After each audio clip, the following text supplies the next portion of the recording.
just like this gentleman here who's sweeping the leaves, we want to maybe sweep our rationalizations.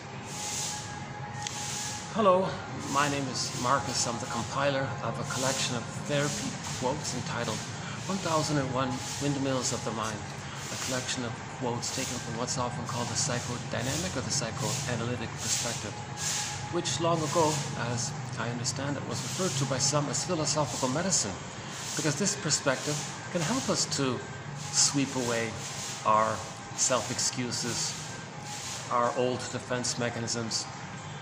Now, these rationalizations or false existential beliefs or traumatic scripts, the use of various defense mechanisms, they helped the baby survive during a very difficult time. Shortly after birth, he's helpless and he's totally dependent on his mother. That's his first environment. Now, how does he adapt? Humans adapt to their environments. The first environment for the baby is the breast mother. What if the mother is misattuned, malattuned, the bottle and the schedule, and doesn't understand the baby's signals, and in effect gaslights the child's feelings? The baby's in a huge double bind. He can only turn to his mother for the love that he needs, but she's shaming him and hurting him.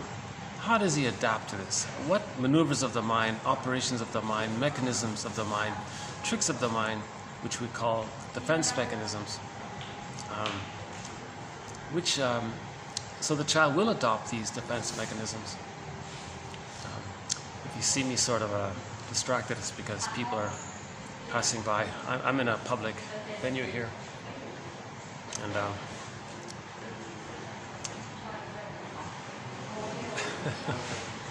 yeah. This is now my 5th video in this very nice little spot here, and I always look forward to coming back. It's about a half an hour for me to get here, and I'm usually drenched in sweat by the time I get here. But there's no better spot for me to do these videos. I would say today is the first real day where I had a lot of interruptions, but I think they'll pass in a couple of minutes. But I can show you part of what I'm talking about. So here's a part of it. I don't want to get the other people in the camera there. And just like that construction crane over there, right? So we want to build our ego, our consciousness.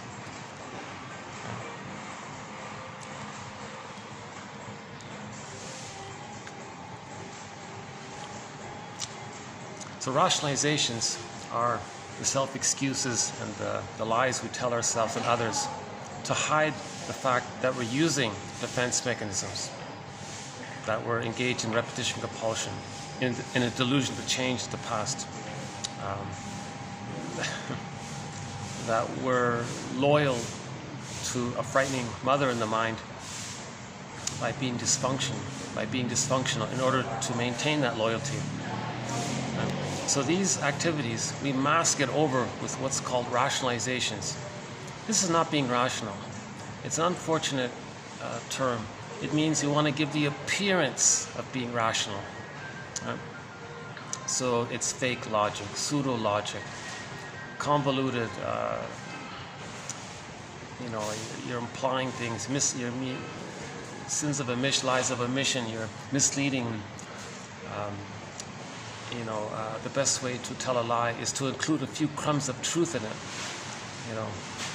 Or a lie is a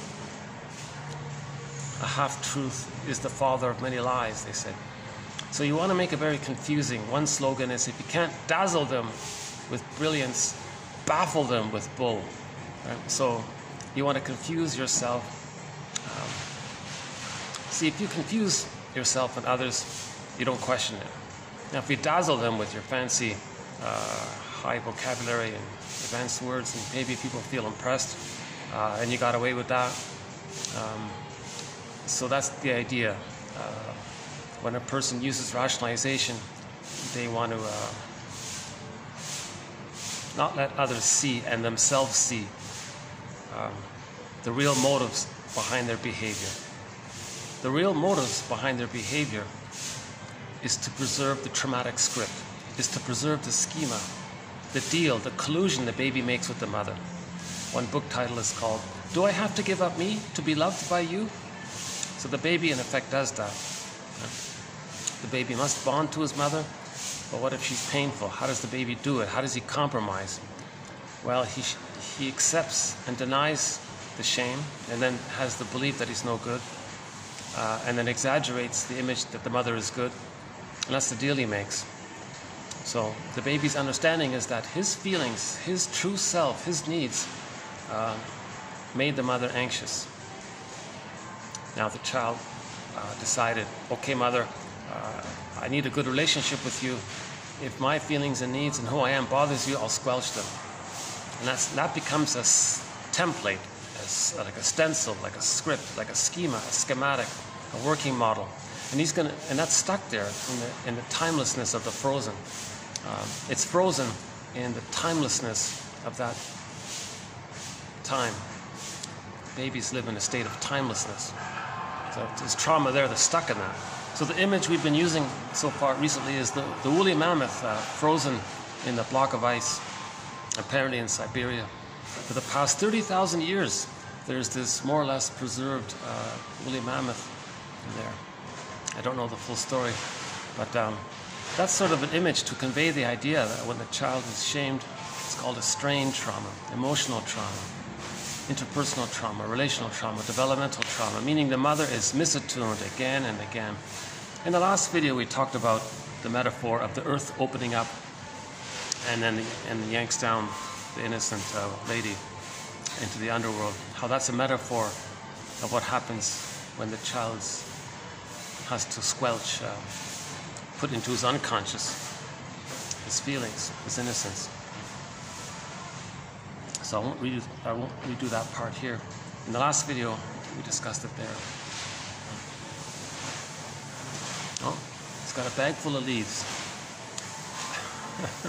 So just like that guy who has this huge bag full of leaves, we want to look into our bag, the unconscious, and bring up some leaves, bring up some material. So we want to re-own what we put in, you know.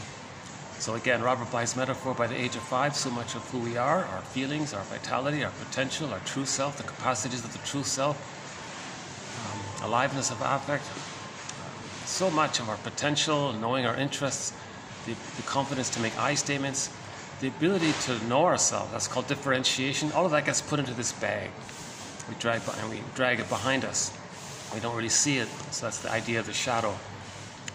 Now, if we were to amalgamate all of our own disowned traits and in a metaphysical imagining create a person or a character that embodies or represents our own disowned traits, that character is called the double self. It's us representing all of us that we don't know about. It's called a double self. The alter ego is sort of in that area as well.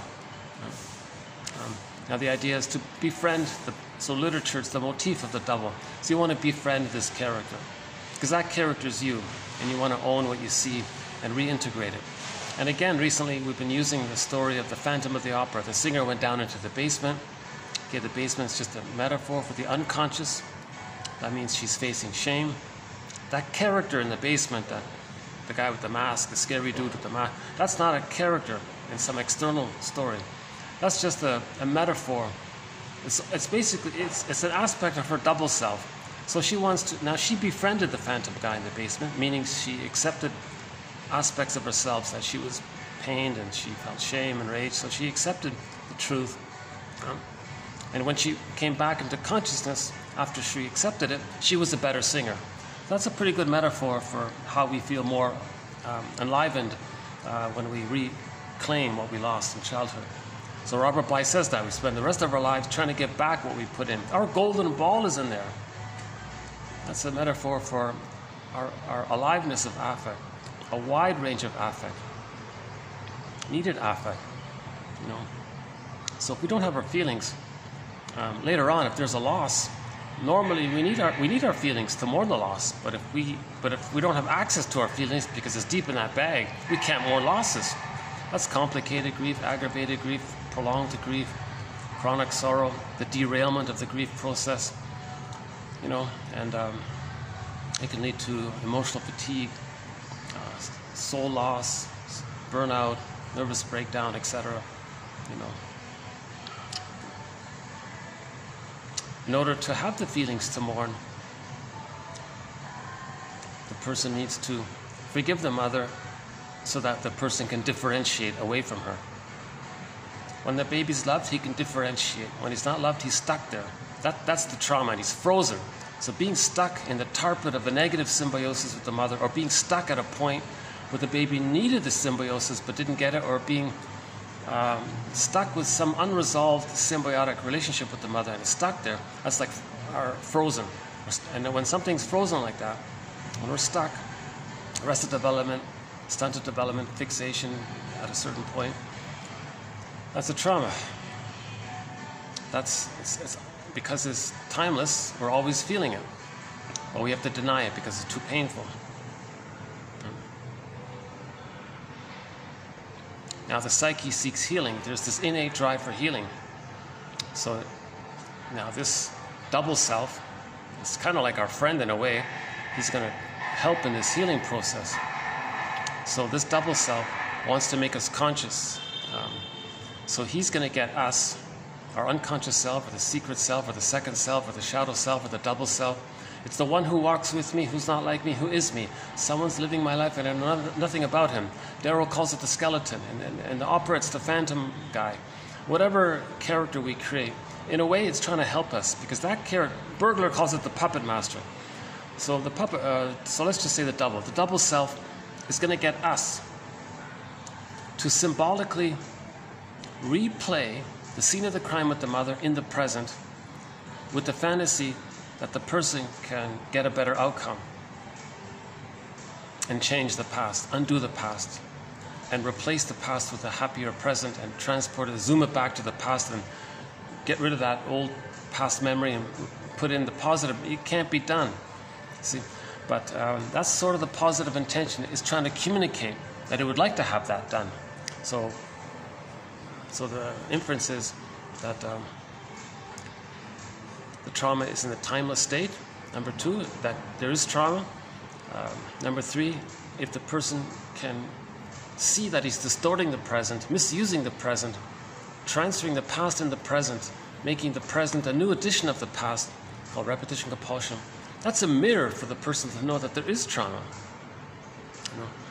So this is the doubles, our unconscious self's way, and the general nature's way of trying to get the person to heal by making us conscious.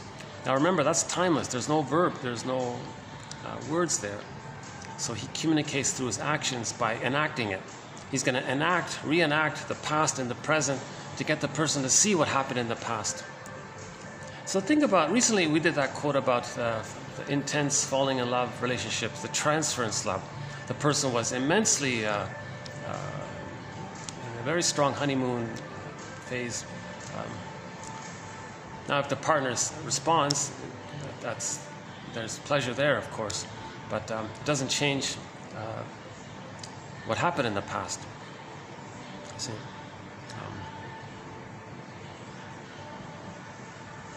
So in the transference love, in the romantic falling in love, the needed symbiosis is awakened in the present. Now, if that's not met, the person feels the pain of that, what the person as a child felt. In other words, the baby wanted to be one with the mother. If that was faulty, they want to be one with their partner. And if that doesn't take place, they're going to trigger up the memory of how the baby felt when he didn't get his needs met. See? That's why transference love, romantic love, is so intense and dramatic, because they're triggering up the immense fear the baby felt that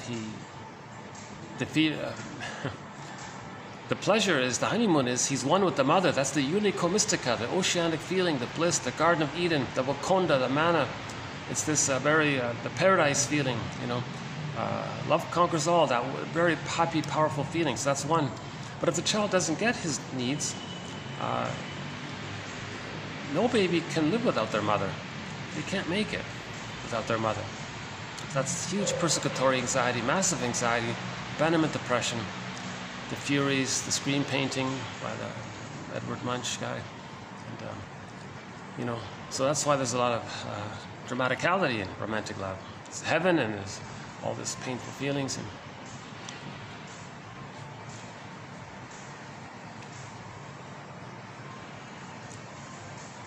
so in other words, this falling in love idea,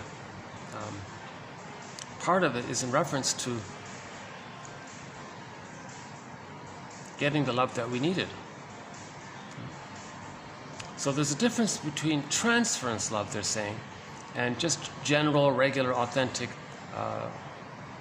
love between a couple, right? In healthy adult love, the two people make I statements, they share vulnerabilities, they communicate, they understand. Neither of them is projecting the abusive mother onto the other and wanting to change the partner, thinking that by changing the partner they can zoom back to the nursery and change the mother. That's why it's... Now transference love does that. Transference love says, I love you, you're perfect, now change. And the other one's doing the same thing. In the adult one, the partners don't project the rejecting mother onto the other, or they don't reject their shamed self onto the partner, identify with the aggressor, and do to the partner to communicate what the mother did to them. So that's dysfunctional. Right? You see? So in transference love, usually there's exaggerated fears that the partner is going to be too engulfing, too impinging, too demanding, or too abandoning, too rejecting, and all of the emotions around that. And it becomes a self-fulfilling prophecy because they're going to coax the other to demonstrate that.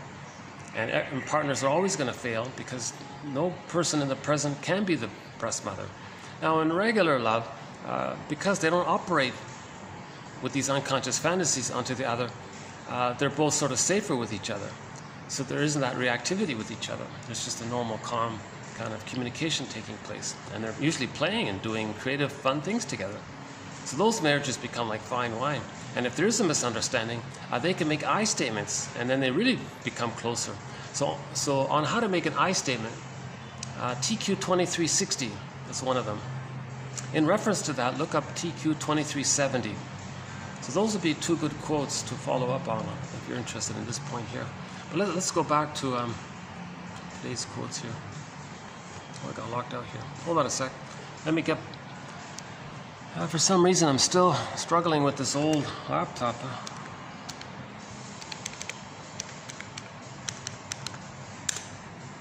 No.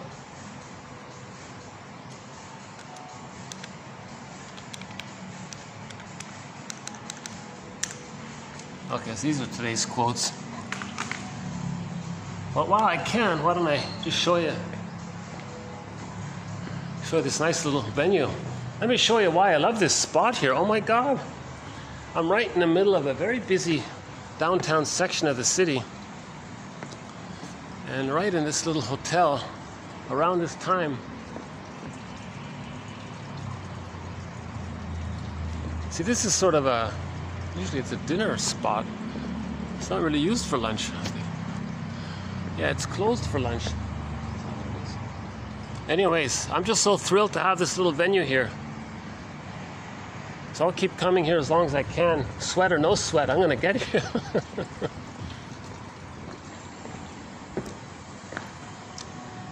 Got these nice little fans there.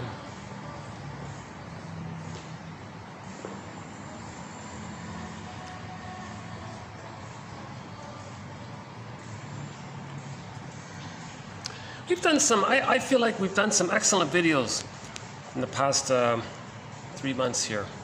Almost 3 months. So hopefully this will be another decent, good video.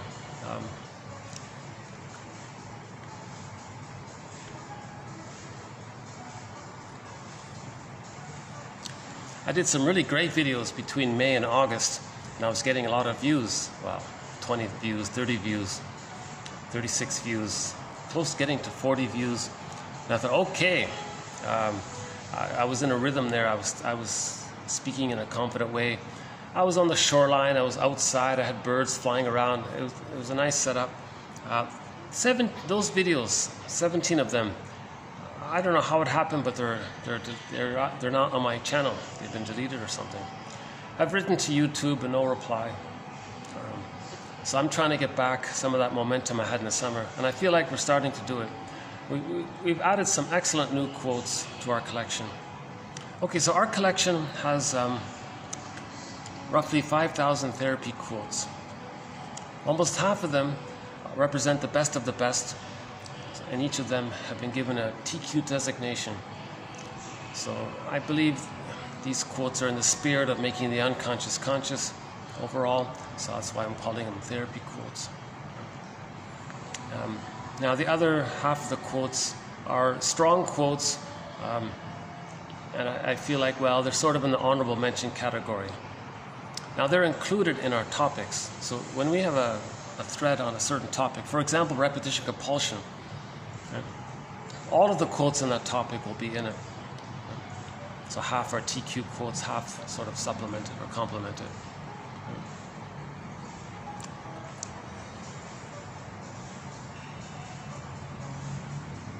So when there's trauma, we repeat the scene that caused the trauma to see if we can travel back in a time machine, because we think because the unconscious is living in a timeless state, to change the past. It can't be done. The boulder rolls down the hill, like Sisyphus, so they're going to do it again and again. The idea is to be aware of this. The idea is to be aware that repetition compulsion means we're transferring the pain from the past in the present to see if we can change the past, that kind of thing. Okay, in this quote, I think it's going to be, so today's video, we're going to do 3 quotes, 2380, 2381, and 2382. 2380 all come from a book called, The Resolution of Inner Conflict, An Introduction to Psychoanalytic Therapy. Not a bad book. I would say that's a pretty good introduction to psychoanalysis. Now, by far, the best, in my opinion, the best introduction to psychoanalysis is the comic Psychoanalysis, 1955. 4 issues were put out, covering 12 therapy sessions with 3 clients. And this comic book series, the complete run of it, was recently reprinted. Now it's available online through the publisher Dark Horse Publishing, and it's also in a hardback edition of it. That's the best introduction to psychoanalysis. Yes, it's dramatized because they're using the comic book format, but the main purpose of it was to teach psychoanalysis. So they show you repetition compulsion, unconscious guilt, transference, projection, the mother complex, the Don Juan syndrome, family systems therapy, and more, much more. That's the best introduction to psychoanalysis. At the moment, I'm going to say that a distant second, let's say, would be this book called Resolving Inner Conflicts. They write clearly. It's still dry, but they write clearly, and it's dry. But so I think this is maybe the second best introduction to psychoanalysis. So after you read the comic Psychoanalysis, I think maybe this might be the best follow-up to it. I'm not sure. But it's a better than average book for sure. So I've just plucked out a few quotes from it in the area of interpretation. So that's one of our threads. What is it? How do we give them? What kinds of interpretations are there? So it's a big topic, so we'll add a few quotes to it. So why don't we just begin. I don't think I fully gave a full introduction in this video because I feel like I've done a pretty good job already in recent videos on the psychoanalytic perspective, how we want to convert repetition compulsion into memory and feeling. Once we get memory and feeling, we stop repeating.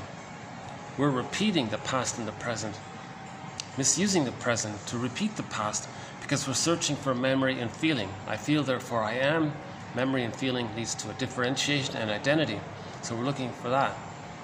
So we repeat because we don't remember. We repeat because we're searching for memory.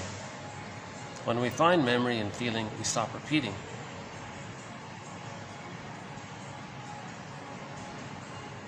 So in support of that, we have, I think, these quotes as well. All of the quotes are in support of that. These quotes here, in particular, are in support of that. So let's begin here.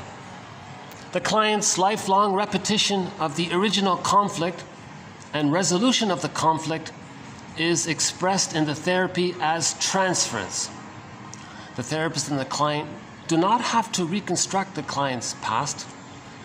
The client comes to therapy to live the past via the transference. So the baby and the mother, the wish and the fear, baby had a wish, there was a fear, baby made a compromise, it's painful, he wants to change it, update it, correct it. In the therapy room, I guess, you got the two people there. Any close relationship with two people is going to trigger up the original first two-person psychology that took place in the nursery. So in the nursery, it's a two-people psychology. In the therapy room, again, it's a two-people psychology. So, got some people here. Hold on a sec. I don't want to get them in the camera here.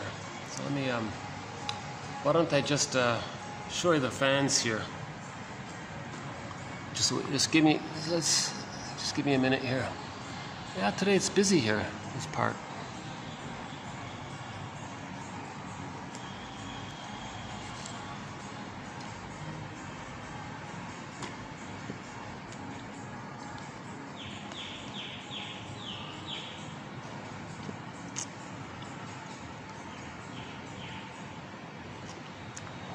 So while we're waiting, let me drink some of my ridiculously overpriced coffee here. Coffee here is, let me show you my coffee here. So this coffee here is, how much was it? Almost $8 or something like that. €7, €8, something like that. Okay, now he's starting to leave. Okay, good.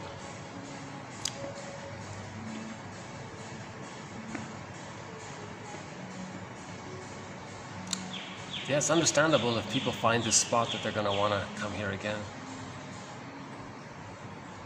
I think it was closed for renovations, and it just, maybe now it's just reopening or something.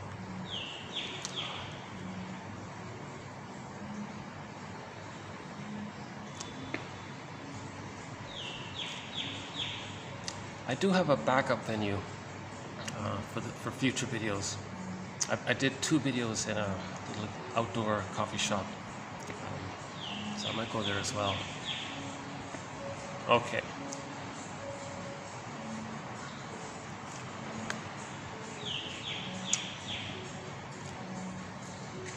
So the client doesn't have memory of what happened to him in the nursery.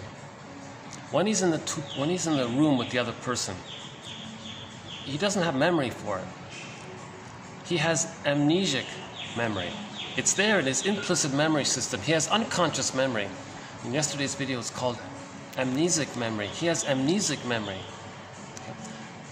So he's going to, through the amnesic memory, reenact the interaction with the mother, with the person in the present. Now, the person in the present notices this, and his job is to make unconscious memory into conscious memory. So he's going to bring his unconscious memory into the therapy room, let's say, or that you and your buddy are having a good conversation, and one buddy might make conscious. I think you're showing me what happened early on. You're replaying the past and the present.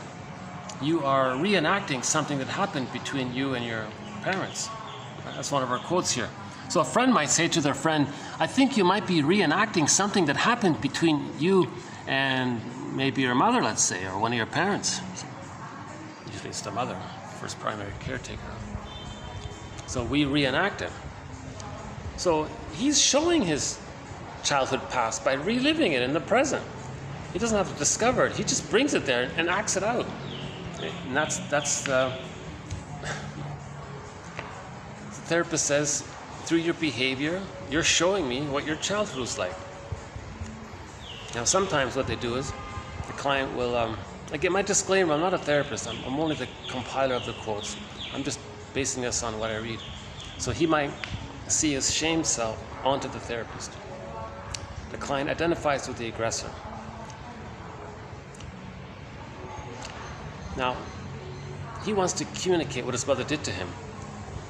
So he's going to treat the therapist the way his mother treated him to communicate how his mother treated him. Or he just directly sees the rejecting mother onto the therapist and responds that way. So he's trying to, with his amnesic memory, he's trying to make it conscious through his reenactment of it, through his redoing of it in the present. You see? So that's how we're trying to communicate. Someone calls it action language. Language action, or something like that. So we transfer, we repeat until we get memory, conscious memory, feelings, and identity. That's it. That's the whole process, basically. The person's going to reenact the childhood in the present. The friend or the therapist in the present helps to make it conscious. As he does, he'll realize, oh my God, all that time he's been doing an irrational thing. Oh, he might think, he might have compassion for himself because he's trying to heal, but he's going to realize he lost a lot of time doing this. He spent his whole life doing this. So then he mourns the loss of who he could have been had he been loved.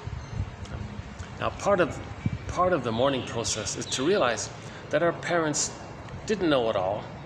They couldn't do it all, but they did what they could. So you have to have a balanced, realistic appraisal of our parents. We can't still think that they were so perfect and all that. They didn't know it all. They couldn't do it all, but they did what they could. See. 2 videos ago, we talked about that one. That's a good one. Yeah.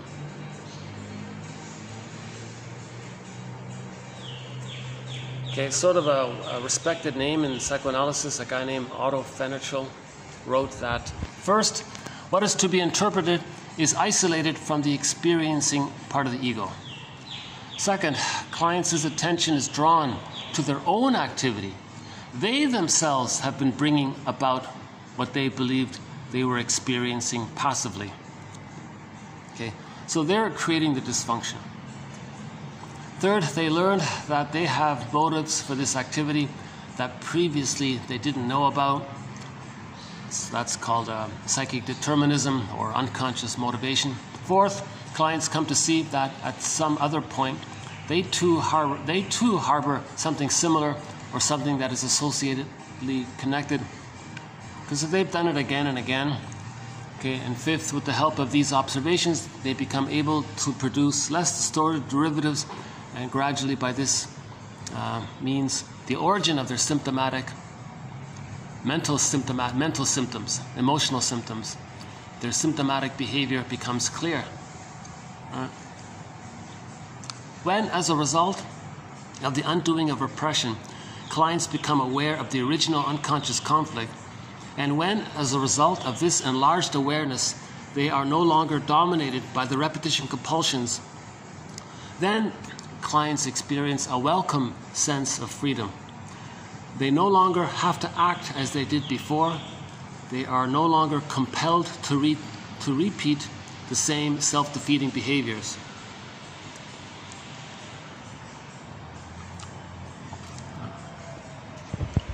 So once we become conscious, we don't feel so compelled to repeat them. We're compelled to repeat it because the double self is trying to get us to be conscious. So once it succeeds and once we become conscious, we don't need to repeat. So the double self is pleased, of course, right? Because you're accepting your inner child of the past. Your inner child of the past is in there. It's in pain. That's what's motivating the repetition compulsion. The pain of our inner child is in there. He's in pain. And that's what's motivating this compulsion for the person to become conscious. So the inner child feels seen. He feels better. We feel better. He is us. The double self is us. It's us.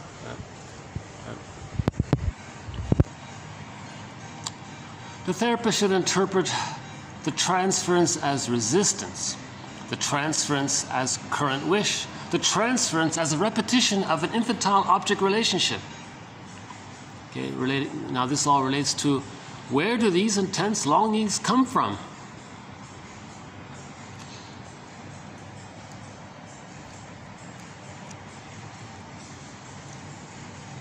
So many people say this act of repetition compulsion and not being aware that we're bringing the past into the present, that act is a resistance to being aware of the past. So to not be aware of the past, we just act it out. So we repeat and don't remember. That's a resistance. So transference is often seen as a resistance. At the same time, transference is showing a wish. Okay, think about the guy who falls head over heels for a girl. There's a current wish for the union with the girl, right? So transference,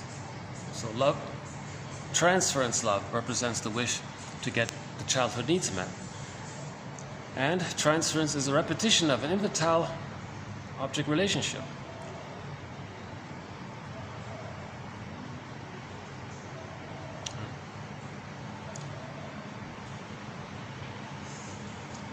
Okay, quote.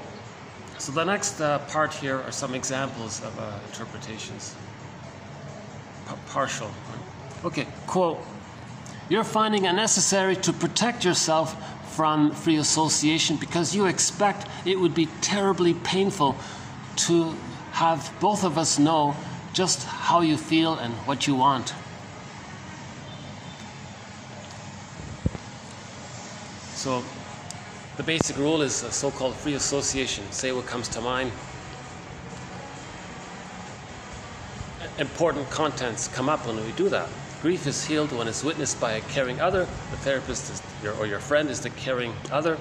So if you speak freely, important material is going to come up naturally. So just speak freely. Not as a defense mechanism, not as a intellectualization. That's a defense mechanism. Don't just spin off just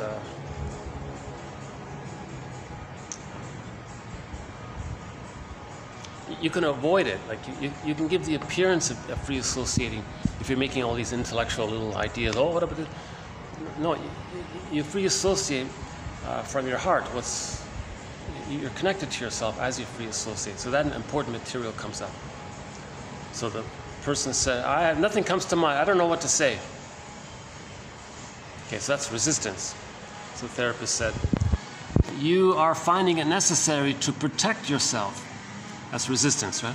You are finding it necessary to protect yourself from free association because you expect it would be terribly painful to have both of us know just how you feel and what you want. And then maybe that interpretation will help the person to free associate because now he feels, oh, is that what I'm supposed to do? Just speak freely? Really? I can do that? So another sort of interpretive type of statement here. Quote, we can make sense of this incongruity if we recognize that it is your way of trying unconsciously to protect yourself from becoming aware of an intention to guilt trip yourself in order to avoid the hard work of introspection. Now, if the interpretation has merit, then the associations that follow the interpretation will correct, confirm, elaborate, and extend it. So here's a guy that was blaming himself and berating himself and guilt-tripping himself and thinks and that was to avoid making I statements, to avoid his true feelings in general. He just blamed himself. So either he blames others or he blames himself. That's a defense mechanism to avoid making an I statement.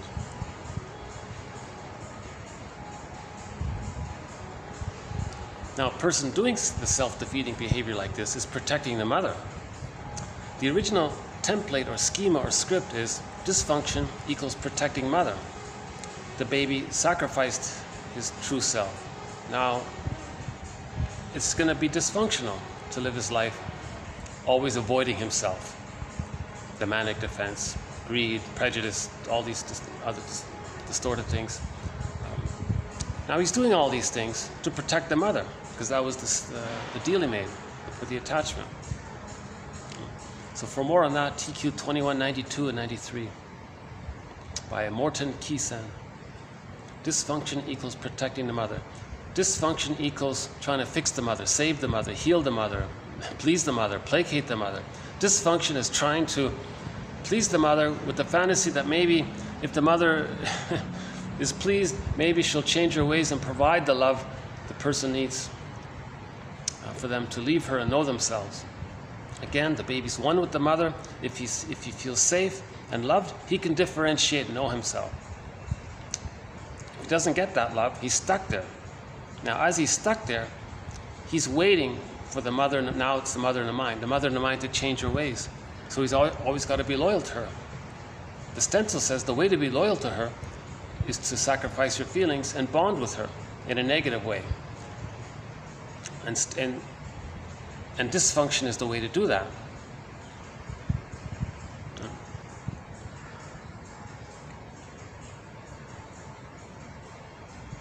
The person's in a catch-22. He's going to be dysfunctional because he's waiting for the love that he needs. So he's dysfunctional to wait, but he's not getting it. But he needs it to leave, and so he's in a catch-22. You see, that's why dysfunction. And then there's resistance. Now people are resistant to facing this because they're going to feel the furies, or in other words, separation anxiety. How does the child separate from the mother if he never got her love to do so? That's the furies, separation anxiety. So he's going to feel that, right? But now you have a friend, now you're older, now you have knowledge, now you have quotes, now you have support, now you know yourself, you have yourself, so you can do it. That's called man's main task is to give psychological birth to himself if he didn't get it naturally. With a secure attachment style by the age of 3. He's got to do it himself. It's called the moral revolution. The self-reparenting movement, the self-awareness movement, the know thyself movement, the mental, spiritual, emotional hygiene movement, mythopoetic movement, inner child reparenting movement, grief work movement, self-help, lots of names for it. So I like Wilson's idea. It's the moral revolution because when we differentiate, that's I'm okay, you're okay. Differentiation is the psychological or psychic structure needed for I'm okay, you're okay. At that point, empathy and love and gratitude have entered the psychological picture when there's differentiation.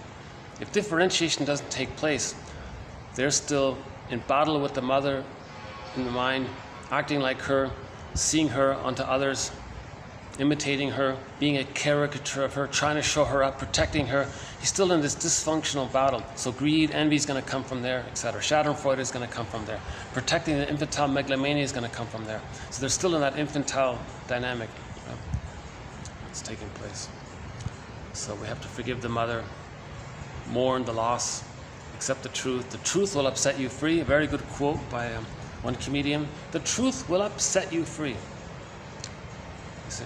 The truth is the mother didn't provide a secure attachment style. That's the truth. You'll be upset. Now you're getting your feelings.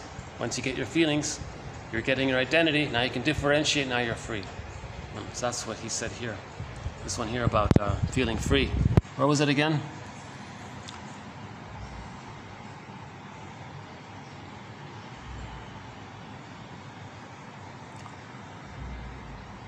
Oh, here. When, as a result of the undoing of repression, clients become aware of the original unconscious conflict. Meaning the mother was misattuned. That's the conflict. The baby wanted mother's love. She refused it. That's the conflict. And when, as a result of this enlarged awareness, they are no longer dominated by the repetition compulsion, then clients experience a welcome sense of freedom. They no longer have to act as they did before. They are no longer compelled to repeat the same self-defeating behaviors.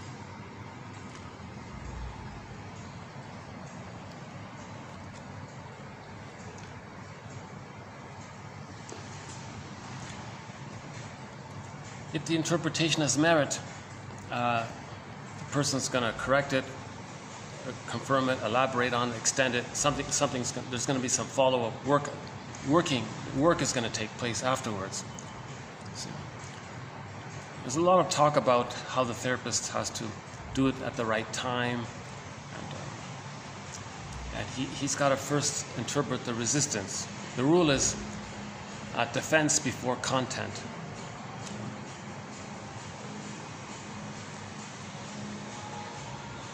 Don't directly give the so-called, call it genetic interpretation. Don't directly say, well, as a baby you had a wish for love. Oh boy, you're not ready. It's too direct. It's too soon. A person's going to reject that. So first you say something in the area like this one here.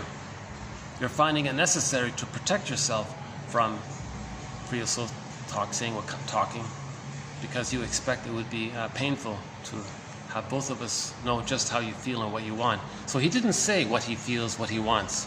He just described the resistance. That's called defense before content. So I think that's a pretty good example of an interpretation. This one here. You're finding it necessary to protect yourself from free association because you expect it would be terribly painful to have both of us know just how you feel and what you want. See? And in this other example, you're blaming yourself in order to avoid the hard work of free association. Okay, next one. You feel yourself to be in a real bind because on the one hand, you find it so painful to live in a house that reminds you of your wife. And on the other hand, you know that it just isn't practical to get rid of the house. And even though you know it isn't practical, your feelings about the house are so strong that you can hardly keep from tearing it up a board at a time. It sounds like your intense feelings about the house are expressing some other feelings that you find it hard to think about in a more direct way. Okay, he had complicated grief. He couldn't accept the loss of the divorce. So he just wanted to wreck his house, he said. That's a displacement, that's a transfer. His intense feelings at the divorce, in a sense, he was protecting his wife because the wife stood for the mother, and so he's protecting that. So he's going to take it out on the house. So the therapist said, well, on the one hand, well, you're in a bind. On the one hand, it's difficult for you to be reminded all the time in this house, you know. The house reminds you of your wife. On the other hand, you don't want to like wreck the house or something. Or sell it at a loss or something, get rid of it, he said. On the other hand, you know that it just isn't practical to get rid of the house. Maybe he's going to move or something. Even though you know it isn't practical, your feelings about the house are so strong that you can hardly keep from tearing it up a board at a time. I think I didn't read the full story. I'm assuming he had a hard time to just be in the house because everything in it reminded him of the wife. So he had a hard time. There was anger. He was angry. It sounds like your intense feelings about the house are expressing some other feelings that you find it hard to think about in a more direct way. You see, he's not talking about that he misses the wife, that he's sad that she's gone. Right? He's not talking about that. Right?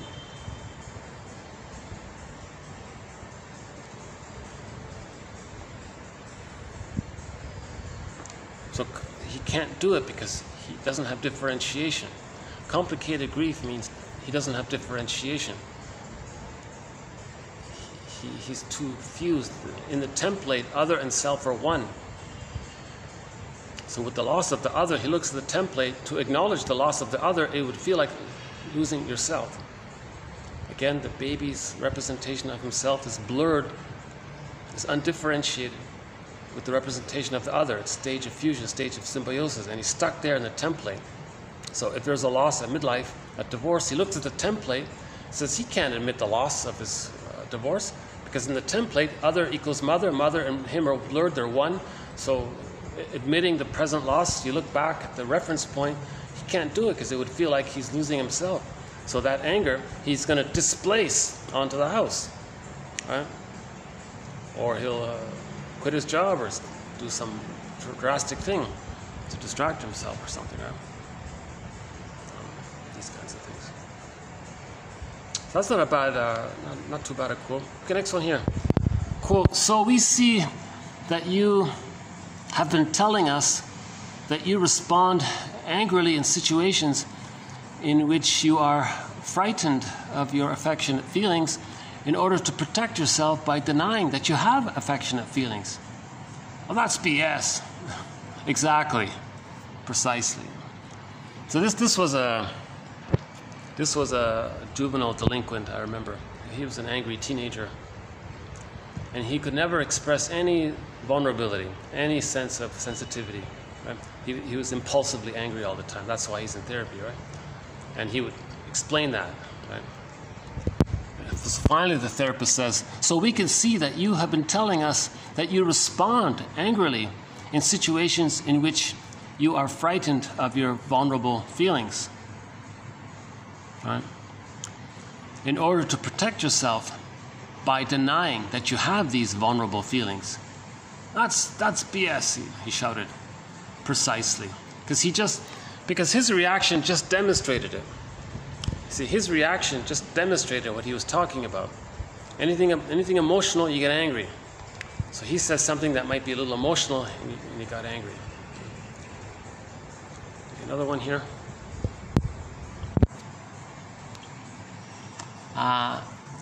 Genetic interpretation. So this phrase, genetic interpretations, in which the therapist demonstrates that current object relationships are new additions of early childhood object relationships, must await the full development of the client's experiencing of the current wishes. Current object relationships are new additions of early childhood object relationships. So he's saying,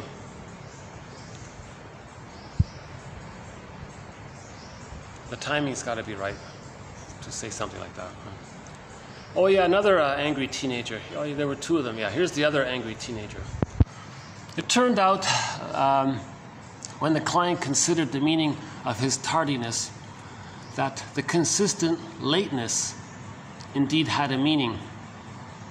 It was intended to communicate to the therapist, quote, I'm in control. I don't have to submit to you. So this guy was late for everything because he thinks by doing that he can control others. What about a female therapist and a female client?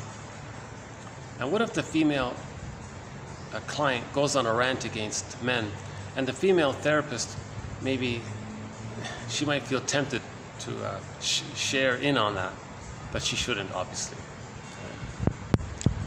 When a female therapist encounters a female client who holds forth at length about the injustices she endures as a woman, seeking to enlist the therapist as an ally in the client's battle against men, and when the therapist would not be wrong to consider this ploy of her client to be a defensive maneuver, concealing from both the client and the therapist an underlying conflict, then the therapist must resist the all too human tendency to join in with her client in the struggle against men.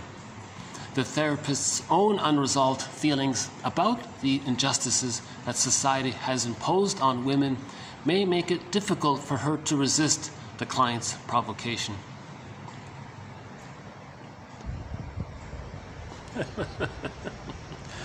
So the therapy is going to fall down, obviously, right?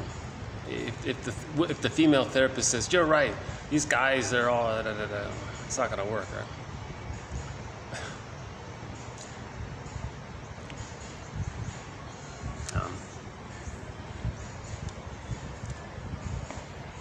See, a lot of men are taking the blame for the mother. A lot of fathers are taking the blame for what the mothers did, because the script says protect the mother. So you're dysfunctional. You're going to blame the father for what the mother did. That's dysfunctional. The father wasn't the breast mother. What are you blaming him for? A lot of people are doing. A lot of women will hate the man, let's say, as a displacement, that they really hate their mothers, but they can't admit it. Because the template is, got to have the attachment to the mother, got to be loyal to the mother, got to please, save, protect the mother. That's how they survived as a baby. They're operating out of that template. So to protect the mother, but they are angry, they transfer it to the father, that kind of thing. So yesterday we had a reference about that, actually, by was it Green? Andre Green. Andre Green was making reference to another therapist who didn't focus enough attention that the problems that people are having are mostly related to the mother. If you think it's all the father's problem, you're missing something basic, right? Okay, that's 2380 from the book. I hope you found some of it helpful. Okay, 2381. Repetition compulsion represents a byproduct of traumatic experiences badly worked through, and the resulting stress disorder may thus obstruct the capacity for thinking and learning. Okay, so another symptom, so one of our threads, PTSD, a symptom is it disrupts thinking and learning. If the child has school shock, and later he can't concentrate, he's daydreaming, staring out the window the whole time, daydreaming the whole time in the class, can't wait for the buzzer to ring, that kind of thing. Didn't hear a word the teacher said the whole for whatever, 13 years, 15 years, if you include junior and senior kindergarten up to grade 3, that's 15 years. Didn't hear basically a word. He doesn't have a learning disability. It's just prior to entering into kindergarten, he wasn't prepared, and it was a shock. He thought he lost his mother, and if the school environment was indifferent to him, it might have been overload. So he created a new template to survive, just daydream. He couldn't feel the stress of it all. So the phrase school shock refers to the relationship between the mother and the baby was such that if the child separates from the mother, he still thinks he lost the mother. He doesn't have a memory of her because she's so painful. Something like that.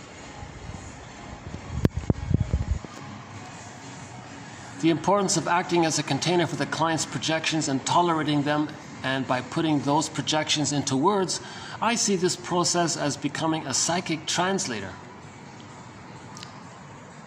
So I include that for the phrase, the psychic translator. We've got some very good phrases that came up recently. Psychic translator, that's okay. But a person with a narcissistic pattern, he suffers from narcissistic injury identity. How's that right? Narcissistic injury identity. Narcissistic identity injury, something like that. But my favorite one was amnesic memory. Unconscious memory, a synonym is like amnesia, amnesic memory. We want to convert unconscious memory to conscious memory. We want to make the unconscious conscious. Where unconscious was, I will be. Make the unconscious conscious. The last one here.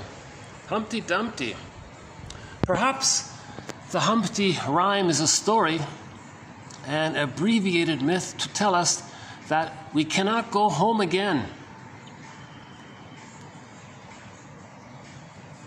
A different way to see the children's rhyme. We can't go back to the way we were. That's his idea. Last one here.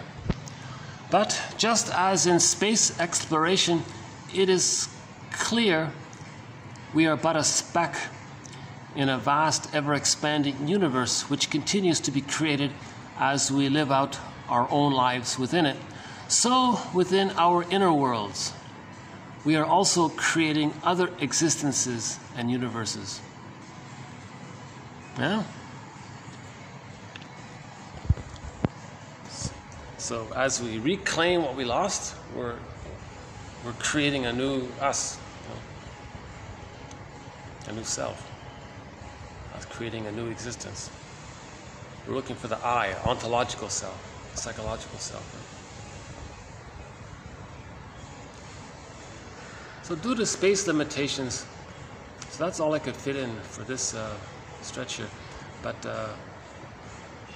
maybe just as a preview for the next video.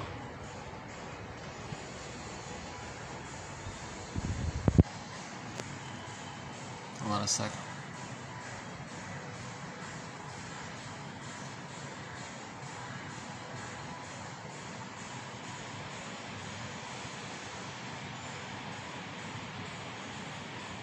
Oh, maybe not.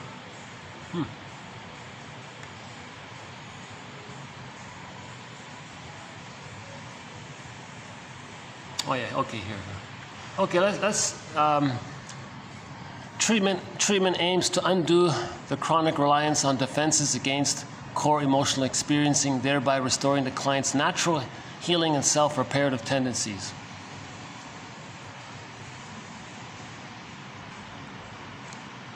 It is important for the client to become acquainted with the methods by which he or she protects the self from anxiety, as it is for him or her to become acquainted with what is arousing the anxiety.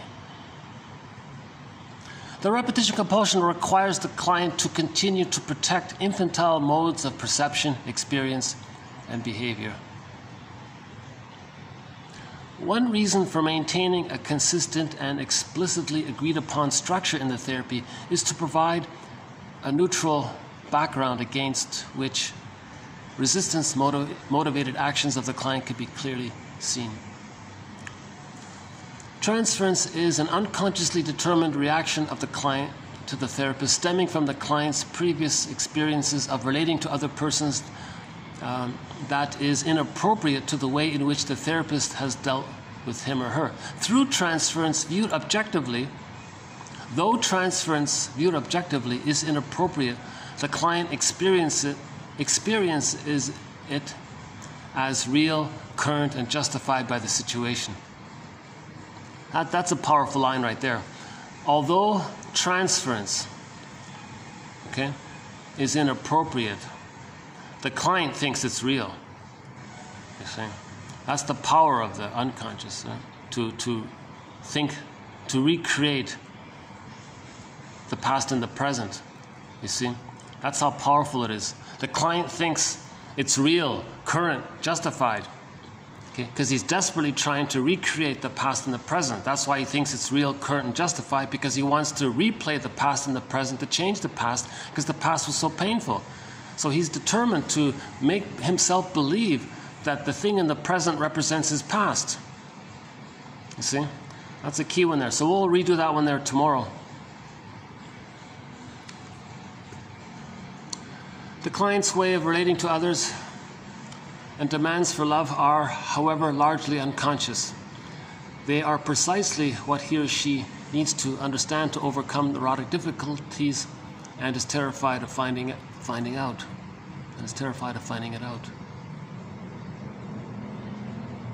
Instead of verbally telling the therapist, "This is how I want to relate myself to you, and this is the kind of love I want from you," the client simply behaves so as to demand a particular form of relationship and a particular kind of love. Now, that's pretty good, right? So when a person is transferring, they're not going to say that. No one's going to say that they want this perfect mirroring, to be seen perfectly, to be accepted perfectly, to have unconditional, to be felt, and have perfect empathy. They're not going to say all that, but they're going to try to act as if in an attempt to get that. The transference neurosis develops in proportion to the frustrations that the client endures. As the client brings unconscious expectations and demands to the therapy situation and strives to fulfill them in that situation. What? The transference neurosis develops in proportion. The transference neurosis develops in proportion to the frustrations that the client endures. As the client brings unconscious expectations and demands to the therapy situation and strives to fulfill them in that situation.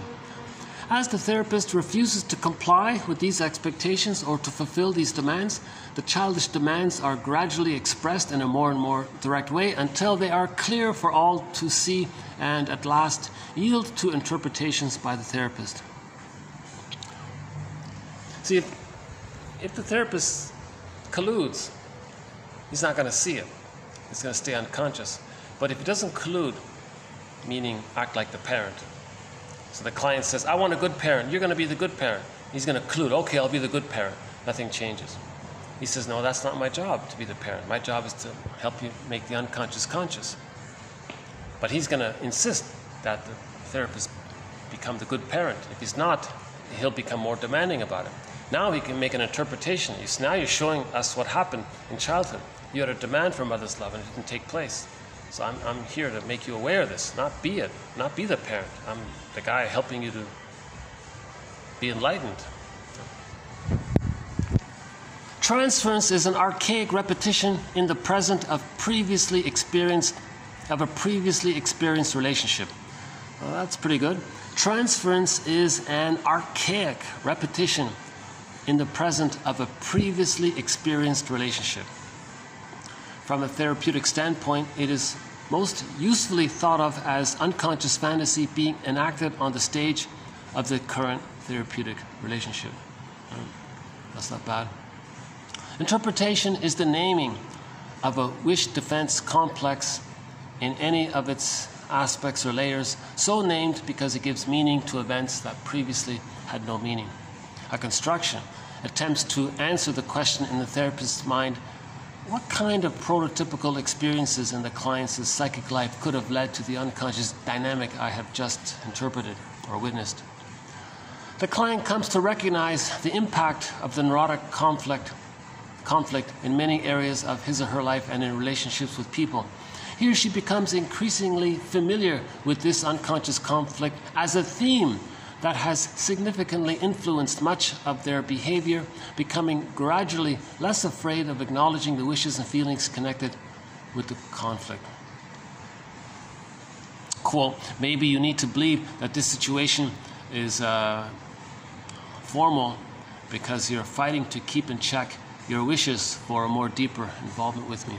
What is interpreted is a mental symptom in its defensive and in its wish-expressive aspects. What is interpreted is a psychological symptom. The psychological or mental symptom, like any symptom, is always a compromise. Wish leads to anxiety, which in turn leads to defense. I'll check the dates, but this sounds like the person was quoting Masterson. Masterson's axiom is self-activation triggers abandonment depression, which leads to defense. He says the same thing. Wish leads to anxiety, which in turn leads to defense. The symptom is a product of this total process, necessarily giving expression to both the defensive and the wish-expressive forces. In making interpretations, the therapist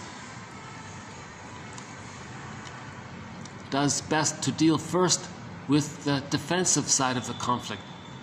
The reason for this rule is straightforward. The client will be unable to think about the need-wish component until the strength of defensive forces has been somewhat reduced. The client anticipates anxiety to arise from acting on a wish, even from thinking about it. This anxiety makes it necessary for the client, as a self-protection, to avoid stirring up within himself or herself the cues associated with the wish. The therapist's first order of business then is to call the client's attention to the avoidance of the communication, raising the question whether the client's self-protective avoidance is really needed. While granting that the avoidance has served the client well, it has protected him or her against anxiety, the therapist expresses doubt that allowing the hidden material to come to mind will have such a dire consequences as the client supposes. Encouraged by such a prompting, the client may risk communicating some of their inner life.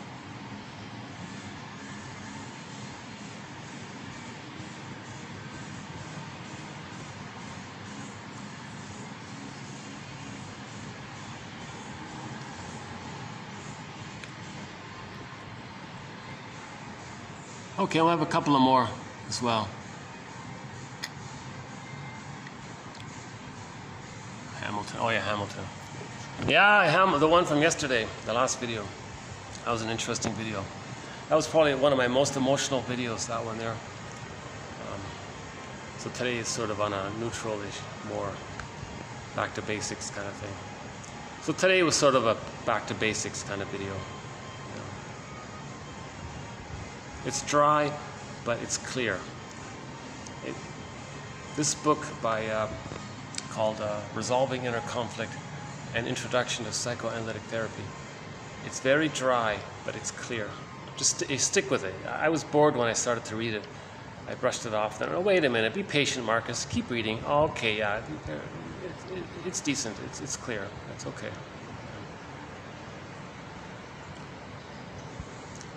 Okay. This will be a short video today. Only 1 hour. Yeah. Okay. So let's look for a song to close up on.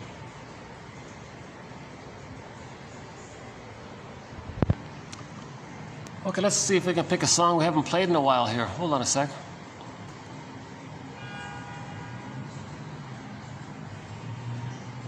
We haven't played this in a long time, huh? Bruce Coburn, Land of Hope and Dreams. We played Brian Andre recently, Call of the Moose. Constant Tourist. Should we play Constant Tourist? All right, why not? Here's a song called Constant Tourist.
actually it's similar to what we're talking about. When there's trauma, we feel like life is on hold. So she feels like she's not really in a relationship with the fellow. And she feels like a constant tourist, not really at home with him. So is this relationship is there gonna be us? I feel like I'm just a visitor here in this relationship, or like a tourist here. That's how we feel with trauma. It's called living the provisional life, the unlived life, feeling that life is on hold. Life is not a dress rehearsal, that kind of feeling. Well, we're stuck there, like the woolly mammoth in the block of ice. So we want to lift the thorn. In that animated film called Kirikou and the Sorceress, a very good French family film. Little Kirikou was able to lift the thorn from the woman's back, and so she was free. She was free. That was a powerful symbol of no longer needing that crutch. Yes, it helped the baby to survive, but later it hurts him. What helped the baby to survive trauma with the mother and it's stuck there later hurts the person. That's the irony of it. That's the sad irony of it all. It helped the baby. So why doesn't it help the person all the time? No, it was just a desperate maneuver for a desperate situation that the baby had. This helpless size, huge double bind, can only turn to his mother. Mother shaming him. He's got to do some gymnastics in his mind, tricks of the mind. But they're stuck there. You see? And then later on, to still apply those and to still see the world from that point of view that the baby had with the mother, and to see others like that, and you're relating to others from that reference point of how you saw the mother, that's a huge distortion. That's called dysfunctional living, you see. And so when Kirikou lifted the thorn, that's kind of like melting the ice, and the woolly mammoth was freed, or something like that.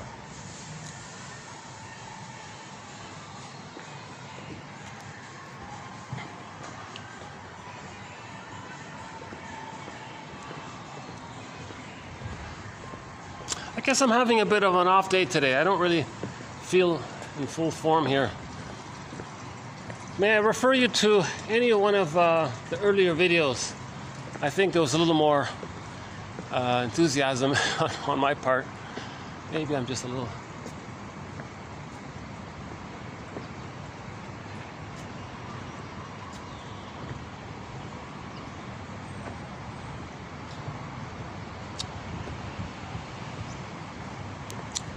That sign there that says C, that's a very good prompt for 2360. You see there the C? Let's see.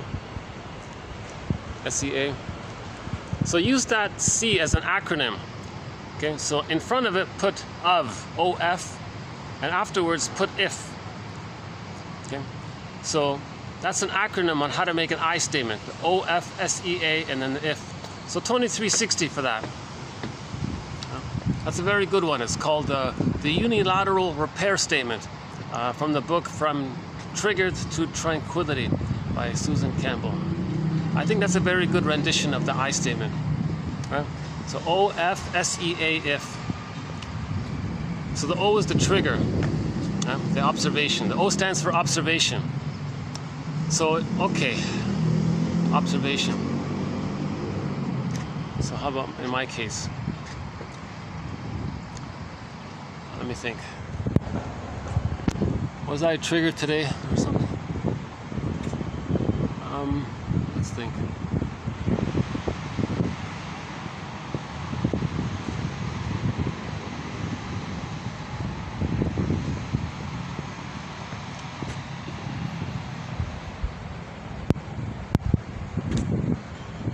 Well, I'm just gonna refer you to the earlier videos where we gave examples. I'm not really coming up with an example at the moment, but it would be nice to just dive in this little pool here, wouldn't it? It's refreshing.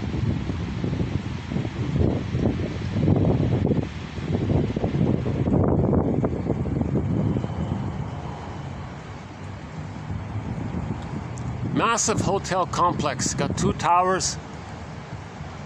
Lots of facilities. It's got a pretty good vibe, It's a real sort of it's a comfortable place. The coffee is just, I gotta admit, the coffee is pretty average, very basic. But today's Sunday, the good one across the street was closed, so I had to, maybe that's what's making me tired. Let's see, can we see up over here? No, not really.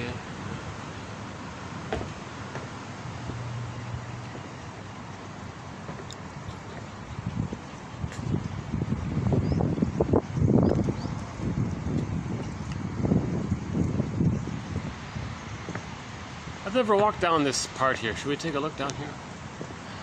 Have a look at the bamboo here.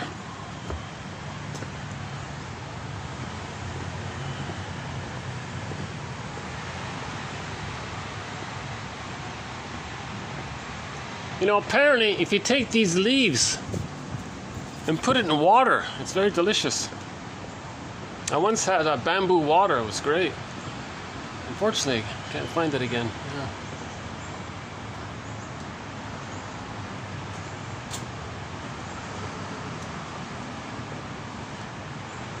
Oh, I see. This links to the other tower here. Oh, okay. But I wonder if we can see over here. Hold on a sec. Oh. There's the crane. Okay.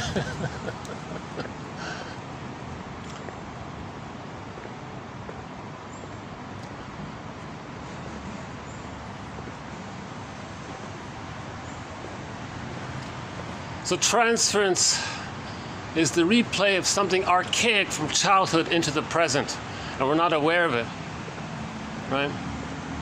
So if the mother was shaming, the child may identify with the aggressor. That's archaic.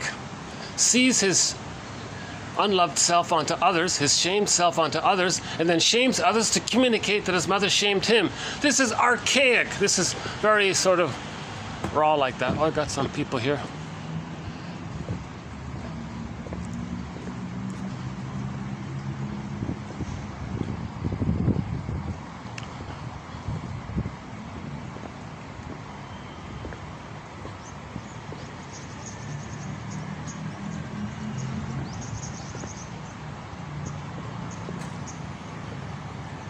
Well,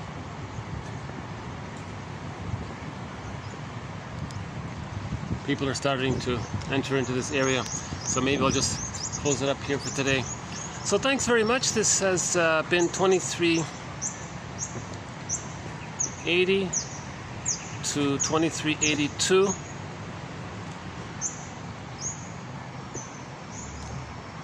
The quotes are posted below. Just click the little see more link or the more link. It's roughly 10 minutes worth of reading, which fits in nicely with Robert Bly's advice. He's sort of a guest mentor here, Robert Bly. And he told men in the auditorium, read psychology for 10 minutes every day. Forgive it for its jargon. Just forgive it, he says. But read it for 10 minutes every day. Little insights, little things come up. And over time, the promise is you won't be as dysfunctional. You won't repeat something archaic from childhood in the present. And you'll enjoy the present more and be more realistic in the present. Right? And then you live your life more when you're in the present. Right? Nope, we're gone. Okay.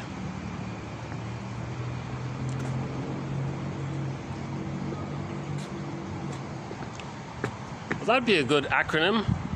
Novotel. And we'll have to think about that. If we can create an acronym out of Novotel.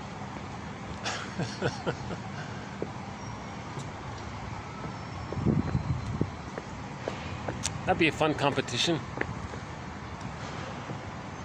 Something therapeutic, of course. Novotel, that's a French hotel, isn't it? Accor? I think. Doesn't matter. But I have to confess, it's been nice visiting these hotels here. Well,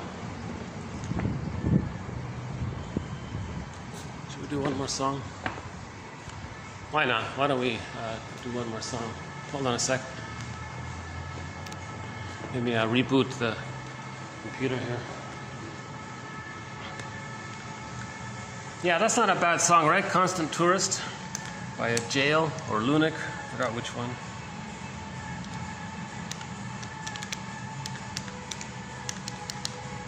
Yeah, so that was a fear of intimacy, right? So she was saying, I feel like a constant tourist in this relationship with you. We're just sort of visiting, we're not really together. So why did she choose a guy who was emotionally unavailable, who didn't want to share his intimacy, share his heart with her? And she's willing to share her heart with him. So why is she choosing that? Okay. And so she's saying, let's be closer here. I feel like a tourist with you. I don't feel like a home. It's at home with you. So maybe she's replaying. She might be replaying the feeling that when she was a baby, she felt like a tourist with her mother. She didn't feel at home with her mother. That's called attachment failure. And maybe she developed an avoidant attachment style. So later in life, she chooses a guy who is going to replay that with. Now she's going to be pseudo-aggressive. Now she's going to try to change it. Hey, come on, listen to my song. Change your ways. Right? Now, if the guy responds in her fantasy, she thinks maybe she can change the past. So that song could be a reference to what we're talking about, this archaic transference. Right? The baby's meant to feel at home with the mother, not like a stranger. You know, tourists are strangers, right? Kind of thing, right? And a lot of babies apparently experience that. If the baby's removed from the mother for too long, and when the baby's returned, the baby goes, "Who's this stranger?" Let's see. Okay, let's get back to song. No smoking. That's good. Okay.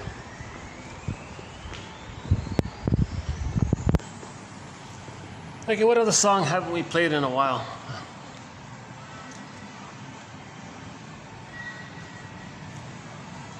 Delirium. Have we fallen? Debram Kaya, we've played recently. Okay, here's the studio Kashtan's song, E Yuan Xian. We played a live version of this song by Claude McKenzie.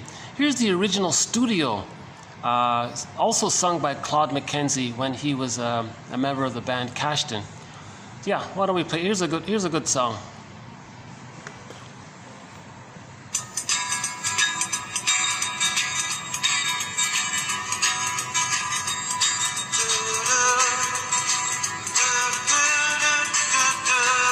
Claude McKenzie.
Okay, this is the live version with Claude McKenzie. This is not the studio version of Cashton. Yeah, but they're both excellent. This live one I like a lot, and there's also the studio one. That language, Inuktitut. Inuktitut. Beautiful language. Whenever I hear, Brian Andre sings in Inuktitut, in Cashton as well, Beatrice Deer, Edie Sappi, a number of other singers. Kelly Fraser, yeah, sad story with her. Kelly Fraser, she sung in Inuktitut, and Susan Aglu-Clark sings it in Inuktitut. A lot of great music from way up near the Arctic Circle, I guess, up in that area. Oh, we haven't played this in a long time. Robbie Romero, a song called Heartbeat. Why don't we play this one?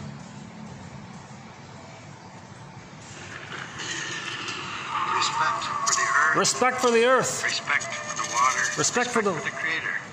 Respect for life itself.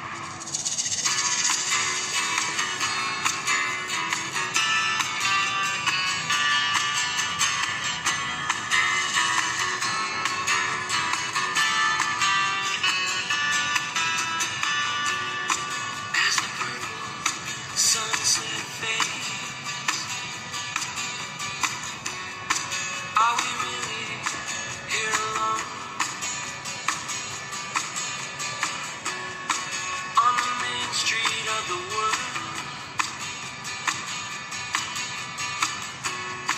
relocated from our homes, and all that's real seems so far away. Sacrificing tomorrow for yesterday. There's a heartbeat louder than thunder. Revolution is in the air. There's a heartbeat deep inside our mother. Are you too cool to care?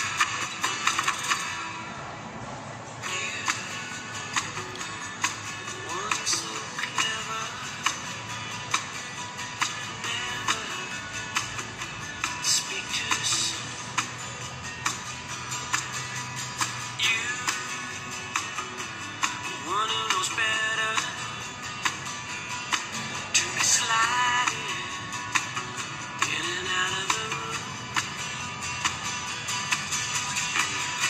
With your friends close, your enemies closer. Ah, be careful now, not before it's heard. There's a heartbeat louder than thunder. So this song is sort of in reference to our sub-thread about we have a thread on prejudice. So this song would be related to associated with our thread on prejudice. In our thread on prejudice, there's a sub-thread called the sociological factors that contribute to prejudice. So this song is sort of in that reference to what happened to the indigenous people, and here his wishes for dignity and self-esteem, and be treated, like the song Scorpions says. We all, like in that song by the rock band the Scorpions, we all live under the same sun. We all live under the same sun for us to live as one. I slightly modified the lyric there, but I think that's the spirit of what he was saying in that song. We all live under the same sun for us to live as one. And that's the heartbeat. That's the revolution he's saying. Right?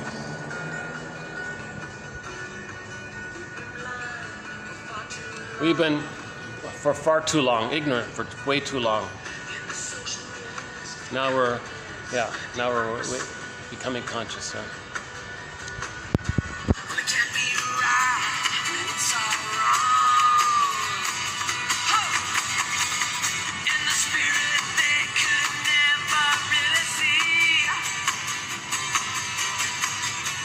You can't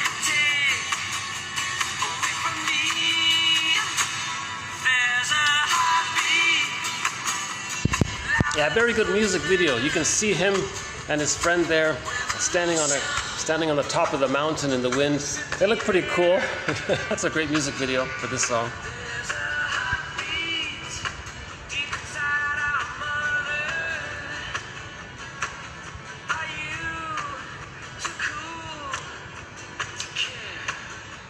Yeah, the audio isn't too loud. I'll have to see if I can get a louder audio for it. Let's end up with some Streetheart here. One of our musical voices to 1001 Windmills of the Mind is the classic rock band called Streetheart. The lead singer was Kenny Shields. So let's just end up here with one of his songs. A song called Storyteller.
Okay, so thanks very much. This has been TQ 2380 to 2382.